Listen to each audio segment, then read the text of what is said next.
হচ্ছে, level playing field কেমন আছে? আলহামদুলিল্লাহ, আমার এলাকায় আমি আশা করি এখন পর্যন্ত লেভেল প্লেইং ফিল্ড রয়েছে এবং আমার নেতাকর্মী এবং আমাদের কড়াকড়ি নির্দেশনা রয়েছে যে যারা বিশৃঙ্খলা করার চেষ্টা করবে, যারা উস্কানি দেওয়ার চেষ্টা করবে, তাদের বিষয়ে যাতে আমরা সবাই সতর্ক থাকি এবং কেউ যদি এই ধরনের কোনো বিশৃঙ্খল পরিবেশ তৈরি করার চেষ্টা করে, আমি আইনশৃঙ্খলা বাহিনীর সাথে কথা বলেছি যে আমরা এটা দৃঢ় হাতে এটা দমন করবো ইনশাল্লাহ।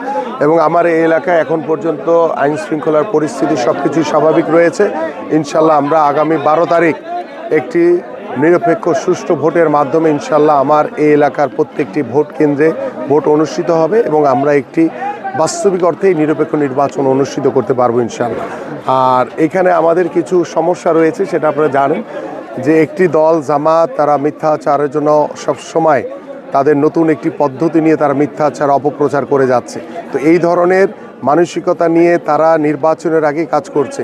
তো তারা যদি নির্বাচিত হতে পারে তাহলে দেশের পরিস্থিতি কত ভয়ানক হবে সেটা বলার অপেক্ষা রাখে না। এবং আমাদের নারীদের বিষয় নিয়ে জামাতের আমির যে কুরুচিপূর্ণ মন্তব্য করেছে, এটার তীব্র প্রতিবাদ এবং ঘৃণা জানে। কারণ আমরা যেখানে আমাদের নারীদেরকে এগিয়ে দেওয়ার জন্য, সমান অধিকার প্রতিষ্ঠার জন্য একসাথে যাতে এগিয়ে যেতে পারে, নারীর স্বাধীনতাকে আমরা প্রতিষ্ঠিত করতে চাই, সেখানে তারা একটি আমাদের এত বড় জনগোষ্ঠীর অর্ধেক নারী, সেই নারীদেরকে দমন করার জন্য তারা এখনই নির্বাচিত হওয়ার আগেই যেভাবে নারীদের উপরে স্বাধীনতা খর্ব করা হচ্ছে, সেটি আমার কাছে মনে হয় যে আমাদের নারীদের এখন ভাববার সময় এসছে যে আমার স্বাধীনতা আমার হাতে, সেই স্বাধীনতা রক্ষা করা কিন্তু তাদের দায়িত্ব। এবং তারা সেই সুচিন্তিত মতামতের মাধ্যমেই আগামী 12 তারিখ যারা জনগণের জন্য, যারা সকলের সম অধিকার প্রতিষ্ঠা করতে চায়, নারীদের, আমাদের পুরুষদের, সেই মানুষগুলো যাতে সঠিক সিদ্ধান্ত নেয়, সেটি আমি সকলের কাছে আহ্বান করছি।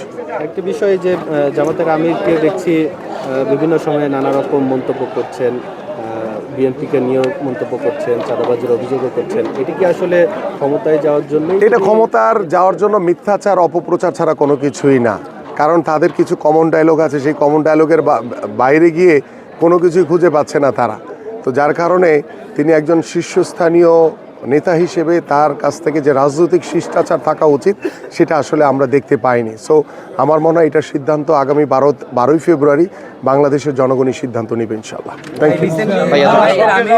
বলেছেন যে স্বাধীনতার ঘোষক জিয়াউর রহমান নয়, ডক্টর ওলি আহমেদ দিয়েছেন। এ তো ভাই, এটা তো অবাস্তব কথাবার্তা, এটা তো হাস্যকর কথা ছাড়া কোনো কিছুই না। ছোট ছোট বাচ্চারাও জানে যে শহীদ রাষ্ট্রপতি জিয়াউর রহমান স্বাধীনতার ঘোষণা দিয়েছিলেন।